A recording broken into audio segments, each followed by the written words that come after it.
자, 오늘도 이제 우리 마음의 문을 활짝 여시고 또 우리가 같이 믿음으로 하나님 앞에 인사하겠습니다. 자, 할렐루야. 예, 오늘도 하나님이 여러분들에게 기적을 베푸시고 또 하나님이 여러분들의 삶 속에 능력을 베푸시고 또 하나님께서 여러분들 삶 속에서 아름다움을 드러내시기를 주님의 이름으로 축원합니다. 어떤 사람이 길을 가다가 5만 원짜리 지폐 한 장을 주었답니다. 여러분, 이것은 복일까요? 아닐까요? 내가 오늘 길을 가다가 5만 원짜리를 주었단 말이죠. 그러면 그게 과연 복일까 아닐까라고 하는 거예요. 내가 갑자기 수중에 돈이 생겼으니 우리는 이거 복이다 라고 생각하실 수도 있습니다. 그러나 여러분, 분명한 것은요, 복은 아니다 라고 하는 거예요. 왜 그런지 아셔요? 노력 없이 생긴 돈은요, 우리가 기분 내다가 금세 다 사라져버리고 만다는 거예요. 내가 땀방울 없이 생긴 돈들은 기분 내다가 다 끝나버리고 말더라라고 하는 거예요. 또 그런 횡재를 얻은 사람은요, 또 어디 돈 떨어진 것이 없는가 라고 생각을 하면서 이 사람은 매일마다 땅만 바라보는 시간이 늘어나게 될 것이다 라고 하는 거예요. 요즘 시대는요, 앞만 보고 달려도 상당히 바쁜 시대예요. 우위를 보고 달려도 말이죠, 소망을 품고 살아도 상당히 힘들고 살기 어려운 시대가 여러분 지금 아니겠습니까? 그런데 우리가 땅만 바라보고 살아가고 있다면 여러분 어떻게 제대로 살 수 있겠는가라고 하는 거예요. 복이라고 하는 것은요, 다시 나에게 목마름이 없으셔야 되는 거예요. 그것이 바로 오늘 우리가 말하는 복이다라고 하는 거예요. 여러분 보십시오. 돈이라고 하는 것, 명예라고 하는 것, 성공이라고 하는 것, 또 우리의 건강이라고 하는 것도요, 여러분 절대 이러한 것들은 복이 아니다라고 하는 거예요. 그러면 복이라고 하는 것은 뭐냐고 하면 오직 내가 다시 목마르지 않게 하는 것, 오늘 나의 삶 속에 생수의 강으로 나에게 채워주시는 그 무엇, 이것이 바로 우리에게 복이라는 거예요. 그러면 여러분, 오늘 여러분의 삶을 생수의 강으로 채워주시는 분이 과연 누구시냐? 성경은 분명하게 이렇게 우리에게 말씀해 주고 계셔요. 그분은 예수 그리스도시라고요, 우리에게 분명히 말씀해 주고 계시는 거예요. 오늘 베드로가 예수님을 만났죠. 그때에 오늘 베드로가 예수님 말씀을 들었더니 그물을 내렸더니 고기가 어찌나 많이 잡히는지요, 그물이 막 찢어질 정도가 되었다라고 이렇게 이야기해 주고 있어요. 그리고 그 그물을 끌어올렸더니요, 고기가 꽉 차가지고 2배 가득 잠기게 되었다라고 성경은 말씀해 주고 있어요. 그런데 베드로는 그 물고기 자체를 베드로는 복으로 여기지 않았다는 겁니다. 오늘 베드로는요, 기적을 이루신 말씀의 주인이신 예수 그리스도께서 나의 참 복이시구나 라고 하는 것을 오늘 베드로는 알아보고요, 베드로는 그 앞에 뛰어가서 엎드려 예수 그리스도 앞에 경배하는 자의 모습이었다라고 하는 거죠. 결국 예수님께서는 그 베드로에게 무엇을 말씀해 주셨습니까? 너는 이제 사람을 낚는 어부가 될 것이라고. 여러분, 사명자의 복을 베드로는 받은 줄로 믿습니다. 오늘 여러분도 마찬가지예요. 정말 복은 무엇일까? 하나님이 나에게 주시는 복은 정말 어떤 것일까? 여러분 삶 속에 눈에 보이는 것들만 가지고 이것이 복이라고 너무 좋아하지 마시고 그 건너편에 계시는 예수 그리스도를 여러분 꼭 발견하시기를 주님의 이름으로 축원합니다. 오늘 비아 돌로로사 십자가의 길이에요. 예수님이 걸어가신 그 길, 오늘 중창단이 아름다운 찬양을 우리에게 들려주었는데요, 여러분 어떻습니까? 찬양을 들으면서 예수님이 십자가에 올라가시고 못 박히시는 모습을 볼 때 여러분 마음이 어때요? 스크린으로 이거를 보니까 이게 선명하게 보이잖아요 지금. 근데 예수님이 손에 못을 박고 있는데 나도 모르게 눈을 감아버렸어요. 못 보겠더라고요. 여러분, 오늘 주님께서는요 무엇 때문에 그렇게 하셨습니까? 하나님 말씀에 순종하시기 위해서. 여러분, 진정한 순종이라고 하는 것은 뭘까요? 우리는 생각을 할 때 예수님이 그렇게 십자가에 못 박혀 돌아가시는 것처럼 예수님께서는 아버지 할 수만 있으시면 이 잔을 좀 나에게서 옮기시면 안 될까요? 그러나 아버지 나의 뜻대로 하지 마시고 아버지의 뜻대로 행하여 주시옵소서. 그리고 예수님은 그 길을 걸어가셨다는 거예요. 그 길이 바로 비아 돌로로사라고 이렇게 이야기하는 거예요. 십자가의 길이었다는 거예요.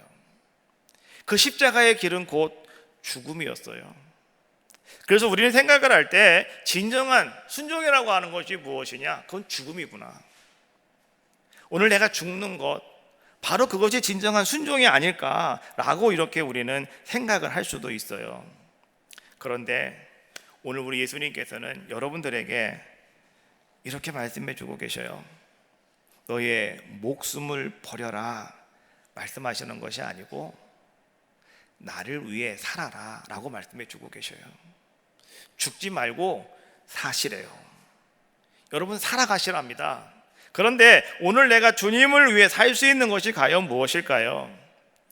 오늘 주님은 이렇게 말씀하시는 것 같아요. 순종이라고 하는 것은 무엇이냐? 순종이라고 하는 것은 내 삶을 내려놓아라 라고 하는 말씀이 바로 순종이에요. 여러분의 삶, 여러분들이 가지고 있는 것, 여러분들의 의지, 여러분들의 생각, 이런 것들을 여러분 내려놓는 거예요. 이것이 바로 순종이다라고 하는 거죠. 왜 순종하기가 어렵습니까? 하나님께서 여러분들에게 그래 이거 한 번만 순종해 라고 한다면 여러분까지 거 못할 사람이 누가 있겠어요? 한 번이면 끝난다는데요. 그런데 이 순종이 어려운 이유는요, 계속해서 오늘 주님은 여러분들에게 요구하신다는 거예요. 너의 삶을 내려놓으라고요. 너의 삶을 내려놓으라고요. 그러다가 보니까 우리는요, 이 순종이라고 하는 거 참 어렵구나 라고 하는 생각을 우리는 가질 수밖에 없다라고 하는 거죠. 그러나 오늘 우리는요, 하나님이 우리에게 주시는 말씀을 붙잡고 오늘 여러분들은요 그렇게 순종하는 귀한 자가 다 될 줄로 믿습니다. 하나님 말씀 붙잡으시면 되는 거예요. 자, 오늘 우리에게 주신 말씀 13장 5절에 있는 말씀을 한번 같이 보겠습니다. 시작. 돈을 사랑하지 말고 있는 바를 족한 줄로 알라. 그가 친히 말씀하시기를 내가 결코 너희를 버리지 아니하고 너희를 떠나지 아니하리라 하셨느니라. 할렐루야. 자, 오늘 5절 말씀을 여러분 제가 다시 한번 정확하게 끊어서 다시 한번 읽어보겠습니다. 한번 잘 들어보세요.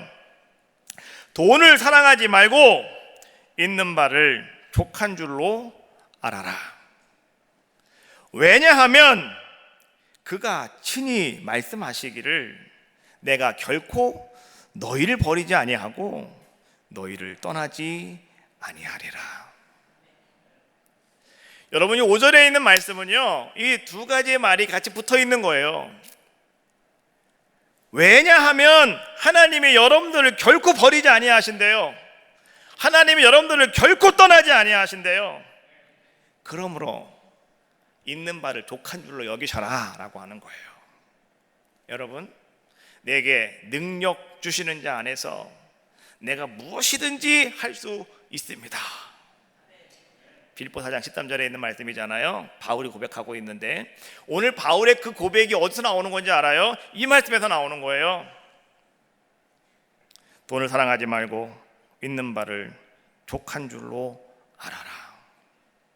이거 말씀 묵상하다가 바울이 고백하는 게 내게 능력 주시는 자 안에서 내가 무엇이든지 다 할 수 있습니다, 이런 고백이에요. 여러분, 왜 모든 사람들은요 이 돈이라고 하는 것을 사랑할 수밖에 없을까요? 여러분, 돈을 사랑하십니까? 라고 물어보는 것 자체가 바보스러운 질문이에요. 돈을 싫어하시는 분이 어디 있냐고요. 애들도 돈 두면 좋아해요. 아무것도 돈을 쓸 여력도 없으신, 돈을 줘봤자 쓸 일도 없으신 병원에 누워 계신 우리 할머니 할아버지들도요, 돈 주면 좋아하시대. 그 뭐 하시려고? 받아갖고 나가서 외식을 하실 수가 있어요. 나가서 빵을 사 수가 있어요. 아무것도 못 하는데요, 하여튼간 주면 좋아해요. 사람들은 다 누구나 마찬가지예요. 길을 지나가다가 5만 원짜리 주스면 횡재했다고 그러고요, 하다못해 100원짜리를 주워도 와! 그러고 사람들은 주워 올린다는 거죠. 다 사람들은 그렇게 좋아하게 돼 있어요. 왜 그럴까요? 왜 돈을 좋아하십니까? 이유는 아마 이런 것 같아요. 돈이 우리에게 주는 안정감. 돈이 있으면 마음이 든든해요. 돈이 있으면 왠지 걱정 의심이 없어질 것 같고, 돈이 있으면 난 됐다 이런 생각이 드는 안정감. 아마 이것 때문에 우리가 돈을 사랑하지는 않을까. 또 여러분, 내가 세상을 살아감에 있어서 만약에 나에게 돈이 없다고 한번 생각을 해보십시오. 불안해요. 어디를 못 나가요. 뭐 할 수가 없어요. 왜요? 돈이 없다고 하는 그 자체가 오늘 나의 마음을 불안하게 만들고요, 나로 하여금 위축들게 만들고요, 나로 하여금 자꾸만 웅크리게 만드는 것이 바로 뭐냐? 바로 그것이 돈이라고 하는 그 존재다라고 하는 거예요. 그래서 우리는 말이죠, 이 돈이 나에게 많이 있으면 너무 좋겠다라고 생각을 하고 살아가는 거예요. 그래서 돈을 사랑할 수밖에 없는 것이 우리들의 모습이다라고 하는 거죠. 근데 문제는 무엇이냐고 하면, 오늘 여러분들이 돈을 많이 가지고 있어도요, 불안하게는 매한 가지다 이런 얘기예요. 돈이 없어도 불안하고 돈이 있어도 불안해요. 여러분, 돈이 있는데 왜 불안할까요? 뭐 때문에 불안할까요? 누가 내 돈 가져가는 거는 아닌가, 이것 때문에 불안하고요. 또 어떤 사람은 말이죠, 내가 돈이 있는데요, 이것으로 만족을 못해요. 더 많이 가지지 못한 것 때문에 사람들은요, 불만족스러워하고 있더라라고 하는 거예요. 그래서 우리는 말이죠, 어떤 삶을 살아가느냐, 돈을 의식하고 살아갈 수밖에 없는 것, 바로 이것이 우리들의 모습이 아닌가. 근데 분명한 것은요, 그러한 삶 속에는 만족감이 없다. 그러한 삶 속에는 행복도 존재하지 않는다. 그래서 말씀은 이렇게 우리에게 주고 있는 거예요. 돈을 사랑하지 말아라. 있는 바를 족한 줄로 여겨라. 왜냐하면 하나님이 너를 절대 버리지 않아. 하나님이 절대 너를 떠나지도 않아. 걱정하지 마시라는 거예요. 버리지 아니하고 떠나지 아니한다. 오늘 우리에게 약속의 말씀을 주고 계시는데, 여러분, 이 말씀의 차이가 무엇인지 아십니까? 오늘 여러분들이 설상 버릴 만한 짓을 했다 할지라도 하나님은요, 여러분들을 절대로 버리지 아니하겠다라고 하는 약속이 오늘 히브리서에서 우리에게 주고 있는 약속의 말씀이다라고 하는 거예요. 하나님은 여러분들을 왜 이 땅에 보내주셨을까요? 하나님은 왜 흙을 가지고요, 아담과 하와를 하나님은 만드셨을까요? 하나님이 우리 인간을 만드신 목적이요, 성경은 분명하게 이렇게 말씀해 주고 계셔요. 이사야 43장 21절 말씀해 보니까, 이 백성은 내가 나를 위하여 지었나니 나를 찬송하게 하려 함이니라 라고 말씀해 주고 있어요. 이 백성은 여러분들을 얘기하는 거예요. 이 사람은 이런 뜻이에요. 내가, 하나님께서 나를, 하나님을 위하여 하나님이 만드셨대요. 지으셨대요. 그리고 오늘 여러분들로 하여금 하나님을 찬송하게 하는 것, 이것이 하나님이 오늘 여러분들을 이 땅에 보내신 목적이고 하나님이 만드신 목적이다 라고 말씀해 주고 계셔요. 우리 이 말씀을 가만히 묵상해 보셔야 됩니다. 뭐 하나님도 말이지 그냥 하나님께 나와서 막 하나님께만 영광 돌리라고 그러네, 하나님은 하나님께만 그냥 엎드리라고 그러네, 그럼 우리가 종이야? 우리가 종이냐고? 이렇게 할 수도 있잖아요. 하나님이 그럼 우리를 장난감으로 만드셨나? 이게 뭐야? 라고 말할 수 있잖아요. 근데 여러분, 이 말씀은 이런 뜻이에요. 여러분들은 언제 찬송하십니까? 정말 인생에 큰 아픔이 왔을 때, 정말 믿음의 사람들은요, 큰 아픔이 왔을 때 눈물 흘리면서 찬송하시는 분들도 계셔요. 또 어떤 분은요, 아기를 낳을 때도 찬송하시는 분이 계시대요. 울어도 못하네, 심써도 못하네. 아기가 안 나와가지고 그냥 울어도 아기가 안 나오고 심을 써도 아기가 안 나오고, 그래서 그때 그 찬송을 부르시는 분도 혹 계시다고 그래요. 누가 만들어낸 얘기, 재밌는 얘기라고 하겠죠. 근데 여러분, 찬송은요 우리가 언제 하시는지 아셔요? 기쁠 때 하시는 거예요. 찬송은 여러분 정말 행복할 때 여러분 부르는 것이 무엇이냐, 그것이 바로 찬송이다라고 하는 거죠. 우리가 살아가면서 여러분, 특별히 믿는 사람들은 여러분 철칙이 한 가지가 있어요. 뭔지 아셔요? 내가 일이 잘 될 때, 내가 너무 행복해가지고 어쩔 줄 모를 때, 여러분 그때는 찬송하셔야 돼요. 믿습니까? 그때는 찬송하셔야 되는 거예요. 어떤 분들은요 너무너무 좋아가지고 갑자기 우리 남편이 보너스를 받아왔는데 엄청나게 많은 보너스를 받아왔어요. 너무너무 좋은 거야 이분이. 그래갖고 밤새 그거를 쉬어보고 하다가, 야 이거 가지고 내가 뭘 할까, 그래 한번 우리 해외여행 한번 갔다 올까, 이 짓 하고 있으면은요 여러분 다음날 그 돈 다 빠져나갑니다. 아셨어요? 찬송하셔요. 감사하셔요. 여러분 행복할 때는 찬송하셔야 되고, 여러분 기쁠 때는 찬송하시는 거예요. 무조건 되고. 그러면 하나님께서 어떻게 하시느냐? 하나님이 여러분들에게 복을 주시는 거예요. 여러분 보십시오. 하나님은요 여러분들로 하여금 기쁠 때, 행복할 때 찬송하게 만들어 주셨는데, 오늘 하나님은요 무엇이냐? 오늘 여러분들로 하여금 찬송하도록 내가 너를 지었다라고 하는 말씀은, 나는 너희가 그렇게 행복하기를 원한다, 나는 너희가 그렇게 기쁘게 살아가기를 원한다, 하나님이 우리에게 던지시는 말씀이에요. 할렐루야. 찬송하시기를 주님의 이름으로 축원합니다. 여러분 기뻐하시라고요, 여러분 행복하시라고 하는 말씀이에요. 그래서 오늘 히브리서 12장 2절 말씀에 보니까 이렇게 말씀해 주고 있어요. 믿음의 주요 또 온전케 하시는 이인 예수를 바라보자. 할렐루야. 다시 한번 같이 한번 해봅시다. 시작. 믿음의 주요 또 온전하게 하시는 이인 예수를 바라보자. 할렐루야. 우리는 예수님을 바라보고 살아가셔야 돼요. 예수님을 바라보고 살아가실 때 오늘 여러분들은 어떤 사람이 될 수가 있느냐? 행복한 사람이 될 수가 있어요. 여러분 기쁜 자가 될 수가 있어요. 오늘 여러분들은요 소망을 가지고 살아갈 수 있는 귀한 자가 될 수 있다라고 하는 거예요. 요한복음 6장 말씀에 보니까 예수님께서 말씀을 전하실 때 수많은 사람들이 모여들었어요. 먹을 때가 됐어요. 예수님께서 그 사람들을 바라보시면서 옆에 있는 빌립이라고 하는 제자에게 주님이 그의 얼굴을 바라보시면서 이렇게 말씀하셨지요. 빌립아, 이 사람들을 어떻게 먹일까? 이때 말이죠, 빌립이 주님은 아십니다. 주님, 말씀만 하시면 제가 그대로 하겠습니다. 순종하겠습니다. 저는 주님께서 다 먹일 줄로 믿습니다.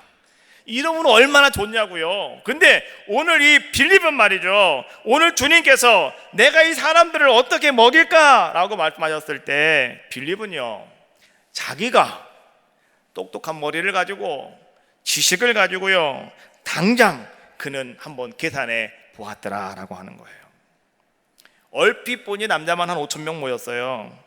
그러니까 빌립이 딱 계산할 때 뭐가 나옵니까? 야, 이 사람들은 5,000명을 먹이려면 남자만 5,000명인데 그러면 더 내면 한 10,000명 이상 되는데요. 이 사람들을 먹으려면 적어도 200데나리온이라고 하는 돈이 필요하겠다. 그런데 현실은 돈이 없다. 두 번째는 돈이 있어도 떡을 살 곳이 없다. 그러다가 보니까 결론은 뭐예요? 이 사람들을 먹일 수 없다. 그래서 오늘 빌립이요 자기 스스로가 정리를 싹 했어요. 그리고 예수님께 가서 뭐라고 얘기하는 거예요? 주님, 이들을 먹일 수가 없습니다 라고 이야기하는 거예요. 여러분 잘 생각해 보세요. 빌립이 왜 그랬을까요? 빌립이 지금 왜 이렇게 말하고 있을까요?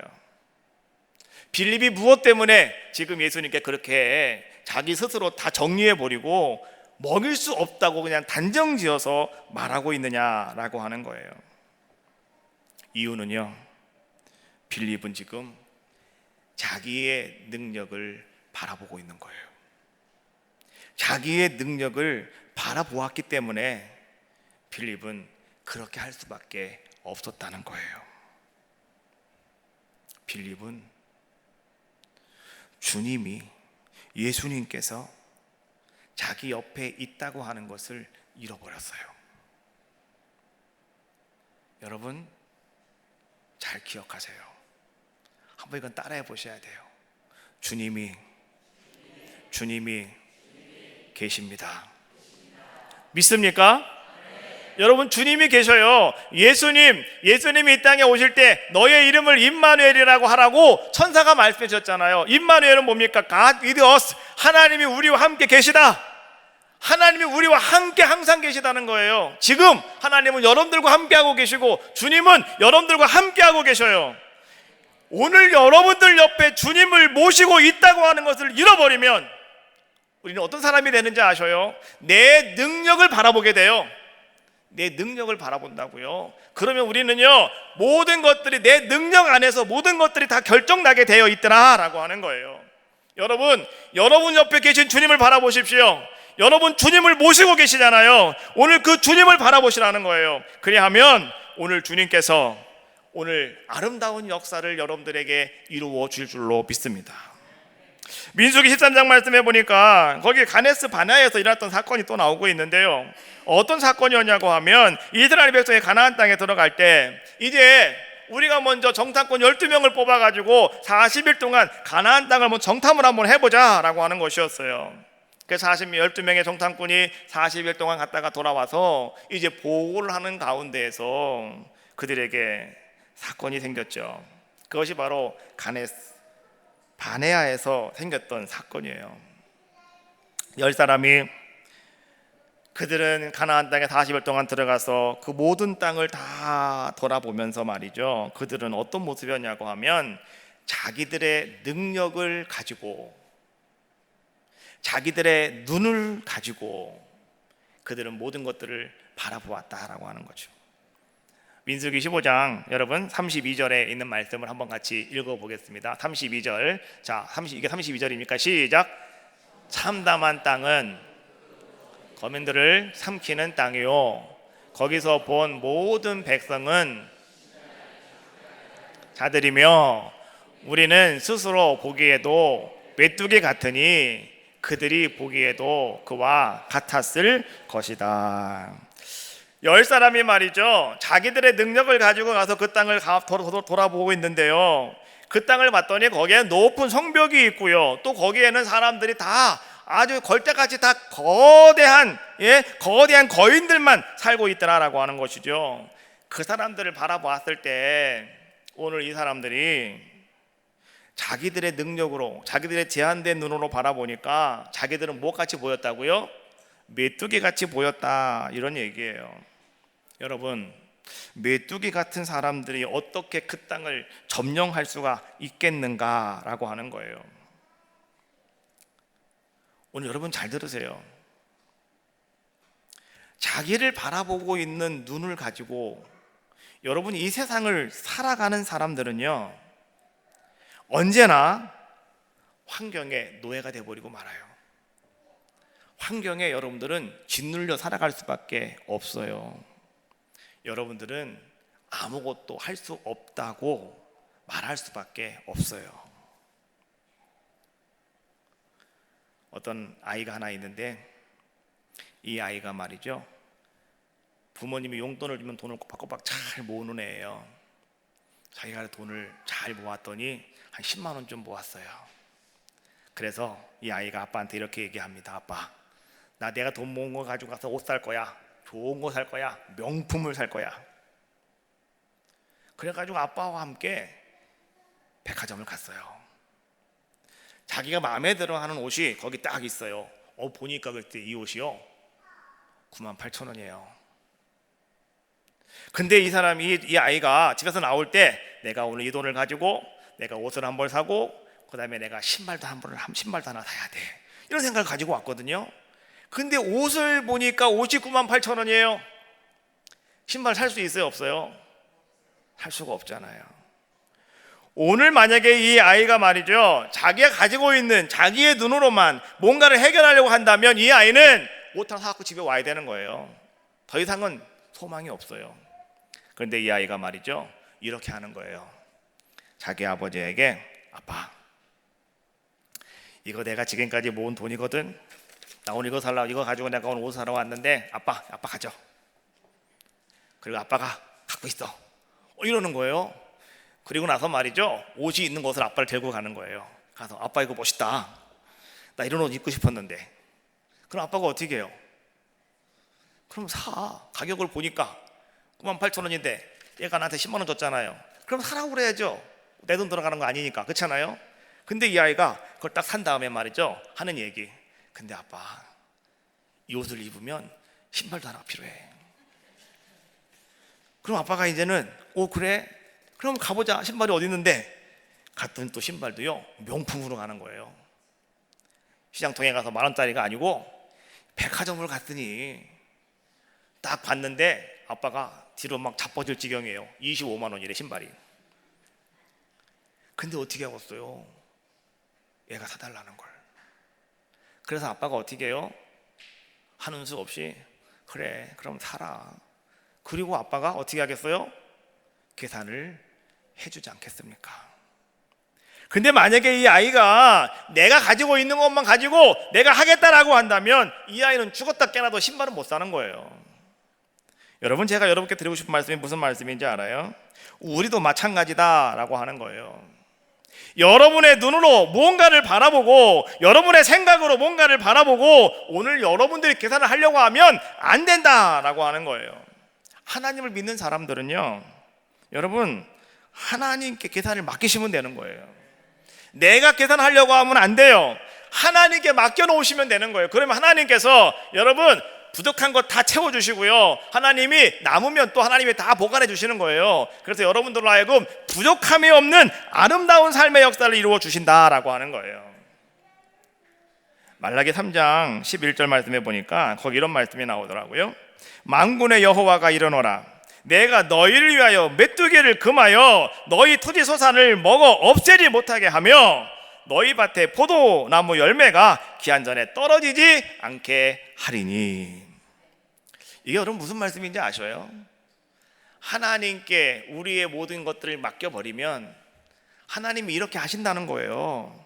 메뚜기를 금하게 하셔서 오늘 여러분들의 토지의 소산을 먹지 않게 하신대요. 여러분, 우리가요, 여러분 가만히 생각을 해보십시오. 남편이 열심히 일해가지고 돈을 벌어오잖아요. 그럼 그거 가지고 여러분 생활하시기 얼마나 힘드세요. 애들 학원비도 줘야지, 애들 또 농돈도 줘야지, 애들 옷도 사줘야지, 신발도 사줘야지, 가끔가다 한 번씩 외식도 해야지. 정신이 없잖아요. 그래 안 그래요? 여러분들 더 넉넉하시니까 그까짓 것쯤이야 다 그러고 계시는 것 같아요. 근데 여러분 보십시오. 우리가 그거 계산하자고 얼마나 힘드시냐고요.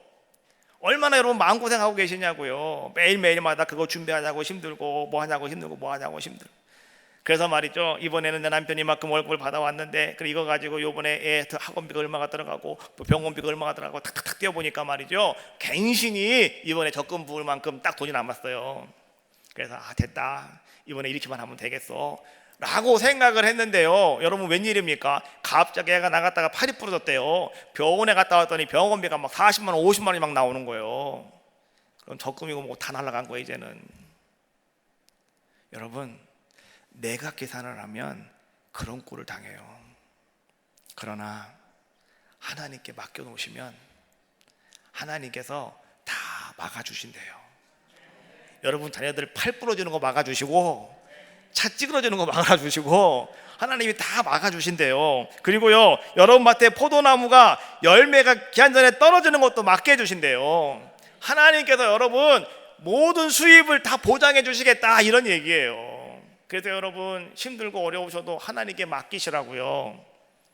하나님 그렇게 말씀하셔요. 하나님의 것만 잘 구별하면 하나님이 다 계산해 주신다고 그 말씀을 하고 계시는 거예요. 자, 여러분 오늘 우리는 말이죠, 분명히 아셔야 돼요. 나는 그저 하나님만 믿고 하나님 말씀에 따라 순종만 하면 되는 거예요. 그러면 하나님은 어떻게 하시느냐? 우리를 끌고 가시는 거예요. 그래서 내 눈 주의 영광을 보내, 내 눈으로 오늘 주님을 바라봅니다 고백할 수 있는 자들의 모습이 되어지더라 라고 하는 거예요.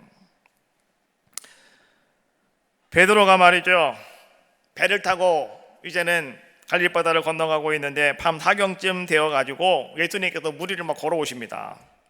쟤들이 난리가 났어요. 유령이라고. 근데 그때에 주님께서 얘들아 나다 말씀하시니까 그때 베드로가 뭐라고 얘기합니까? 정말 주님이십니까? 그러면 주님 나도 무리를 한번 걸어가게 해보세요.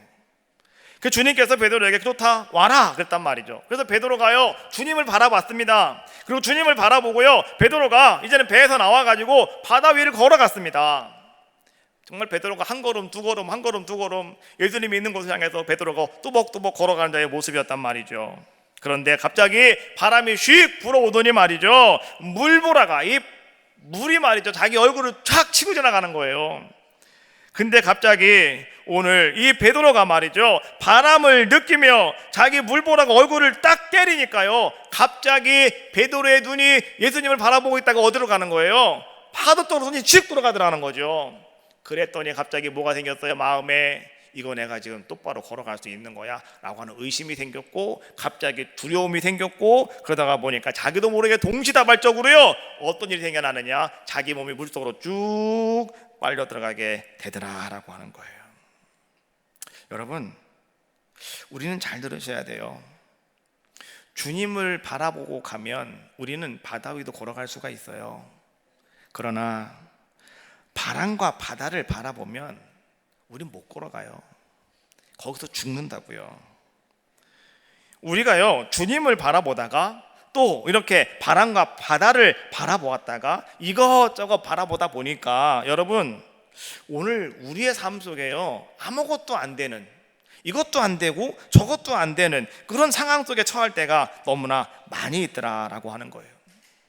우리 정말 주님을 믿고 있는데 그런데 왜 내 삶 속에는 되는 일이 없을까? 여러분 주님을 바라보시면 내 삶 속에 평안함이 와요. 그런데 환경을 바라보시면 여러분 마음속에 두려움이 찾아와요. 그래서 주님 바라볼 때는 기쁘고 파도를 바라보면 두렵고 이게 여러분 기뻤다가 두려웠다가 기뻤다가 두려웠다가 이것이 계속해서 왔다 갔다 하다 보니까요 여러분들이 마음에 갈피를 잡을 수가 없게 되더라. 그러다 보니까 여러분들은 복잡한 인생을 살아가게 되는 거예요. 인생이 그렇게 피곤한 거예요. 인생이 그렇게 여러분 짜증나게 힘든 거예요. 왜 그런지를 아셔야 돼요.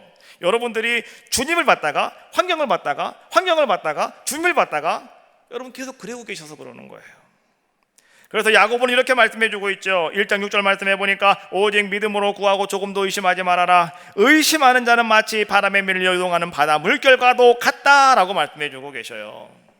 여러분 내가 어느 편에 설 것인가를 분명하게 하시라는 거예요. 마음의 결정을 단호하게 내리시라는 거예요. 주님 편에 서서 주님만 바라보고 살아가시든지 아니면 그저 환경 바라보시면서 말이죠 여러분들의 능력을 다 발휘하셔가지고 한번 여러분들이 한번 살아가 보시든지 여러분 어느 편에 여러분 설 것이냐라고 하는 거예요. 여러분 자꾸 왔다가 갔다가 하다 보면 여러분 삶 속에는 계속해서 문제만 생길 수밖에 없더라라고 하는 거예요. 감리교를 창수하신 웨슬리 목사님께서 한 번은요 사무실에 있는데 어떤 성도가 찾아왔대요. 그 성도가 와서 웨슬리 목사님께 이렇게 얘기하더랍니다. 지금 나에게는 큰 고통의 문제가 있습니다. 나는 이것 때문에 살 힘이 없습니다. 내가 정말 죽을 지경에 놓였습니다. 어찌하면 좋겠습니까? 내가 이 고난에서 좀 고통에서 벗어날 수 있는 방법을 알려주세요. 웨슬리 목사님이 그 이야기를 듣다가 말이죠 저 창밖을 가만히 바라봤더니 소 하나가 거기에 있는데 이 소 하나가 말이죠 담장 안에서 고개를 쭉 뽑아가지고 말이죠 담장 밖을 이렇게 보면서 음메 하고 있더라는 거예요. 그래서 웨슬리 목사님께서 지금 상담하러 온 그분에게 이렇게 얘기했대요. 저 소는요 왜 저렇게 고개를 쭉 빼면서도 담장 밖을 바라보려고 할까요? 왜 그럴까요? 그랬더니 이분이 말이죠 난 모르겠다고 지금 내가 죽을 지경인데 내가 어떻게 하겠느냐고. 그랬더니 웨슬리 목사님께서 이렇게 얘기하셨대요. 간단하잖아요.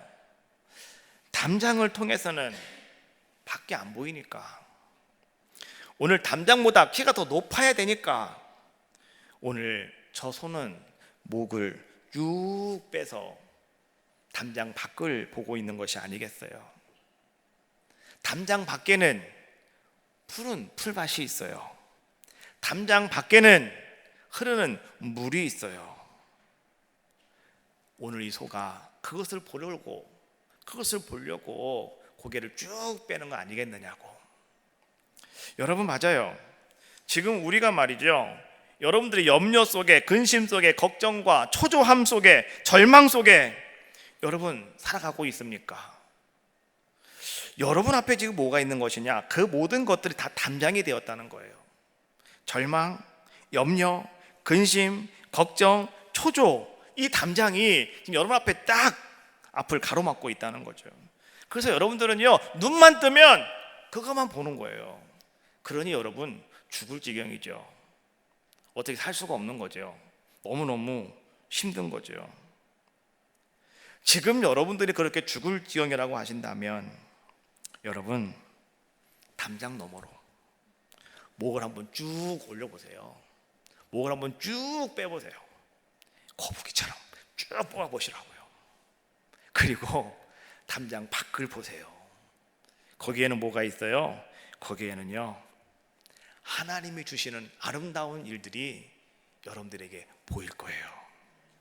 여러분들이 고개를 쭉 뽑아서 말이죠, 목을 쭉 뽑아서 여러분들이 그곳을 바라보면 바로 그것이 무엇이냐고 하면 여러분들이 예수님을 바라보시는 거예요. 주님을 바라보시는 거죠. 그러면 여러분 속에 있는 염려와 근심과 불안과 초조와 절망, 이 모든 것들이 다 사라져 버리고 말아요.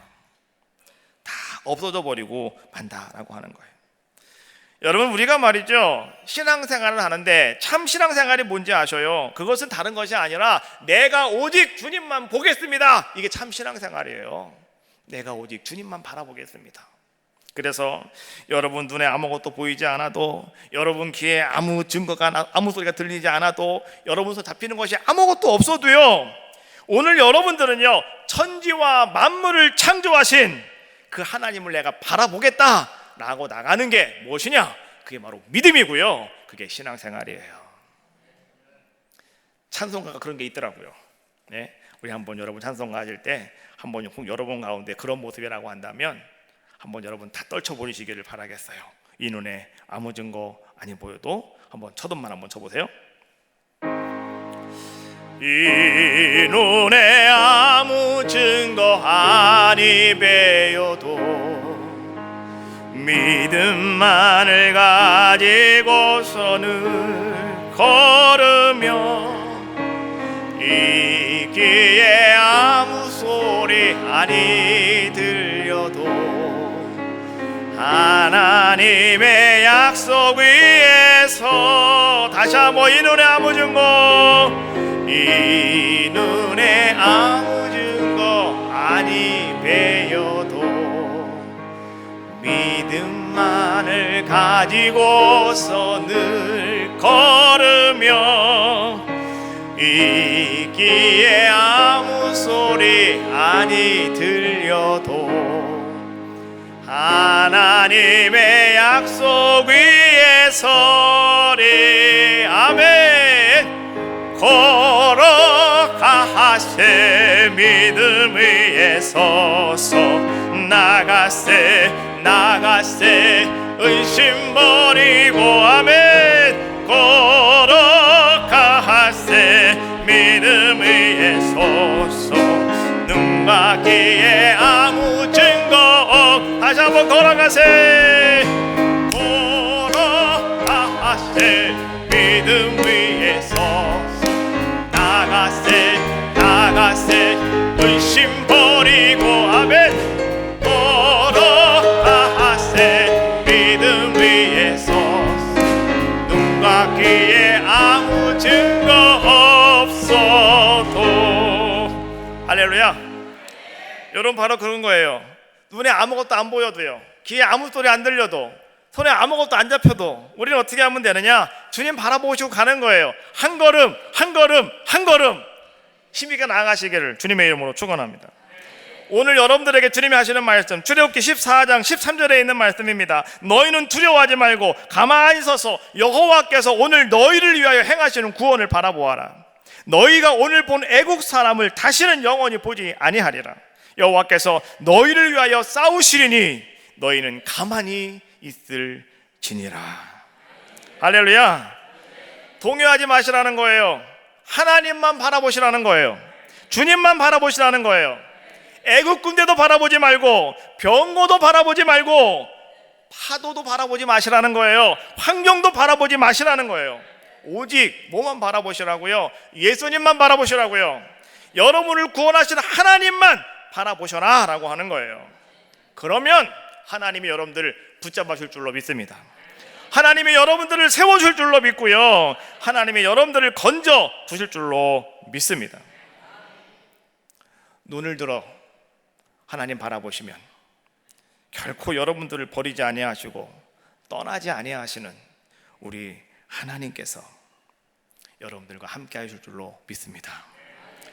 미국 서부 개척 시대에 동부에 살고 있는 사람들이 말이죠, 이런 소식을 들어요. 서부에 가면 황금이 많다더라. 그래서 동부에 있는 사람들이 말이죠, 황금을 차지하기 위해서 다 집어치고 말이죠, 사람들이 서부를 향해서 가기 시작했습니다. 뭐 여러분, 우리나라는 동에서 서가 가깝죠. 차 타고 그냥 한 2시간이면 돼요. 3시간이면 갈 수 있어요. 그런데 미국 땅은요, 동에서 서를 간다는 게 보통 일이 아닙니다. 그렇잖아요. 크잖아요.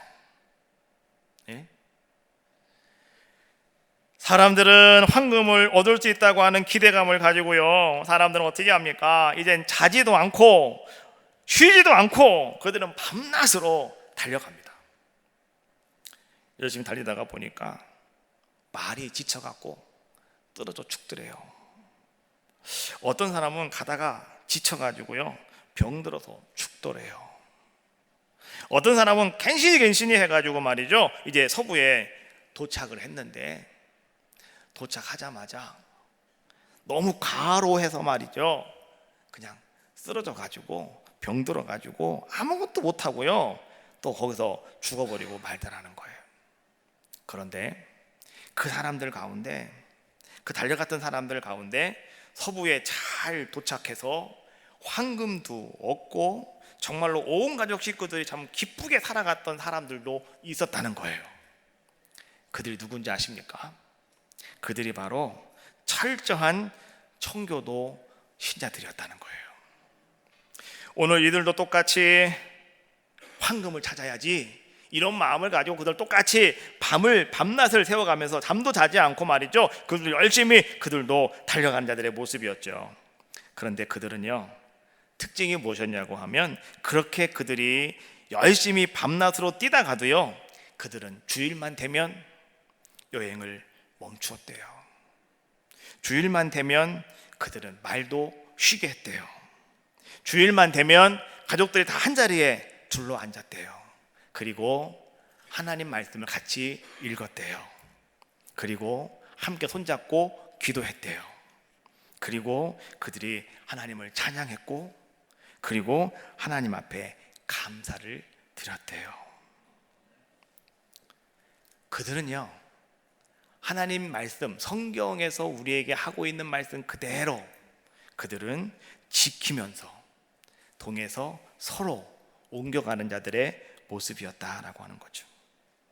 주의를 지켰고, 주님의 것을 구별하였고, 감사를 하였고, 토요일까지는 열심히 말을 달리다가도 주일날은 쉬게 하였고 안식하였고, 그러다 보니까 그들은 몸도 쉬고 그들의 영은 살찌는 자들의 모습이 되었고, 그러다 심신이 건강해져서 그들은요, 서부에 도착하는 동시에 그들은요, 황금을 잡을 수가 있었고, 그리고 또 한 가지 더 중요한 것, 신앙도 잃어버리지 않았고, 그들은요, 영혼이 잘 되는, 범사가 잘 되는 아름다운 복을 누리는 자들의 모습이 되었다는 거예요. 저는 이 이야기를 가만히 보면서 이런 생각을 해봐요. 그 사람들이나 우리나 똑같은 거 아닌가? 여러분들도 지금 황금을 쫓아가는 사람들 아닙니까? 일주일 동안 밤낮으로 잠도 안 자고 먹지도 않고 여러분 일하고 계시잖아요. 그러나 여러분 꼭 기억하세요. 하나님 말씀대로 살아가시라고요. 하나님 말씀대로 순종하시라고요. 그 순종을 통해서 우리는 은총을 받아요. 순종을 통해서 여러분들은 기적을 바라보게 되는 거예요.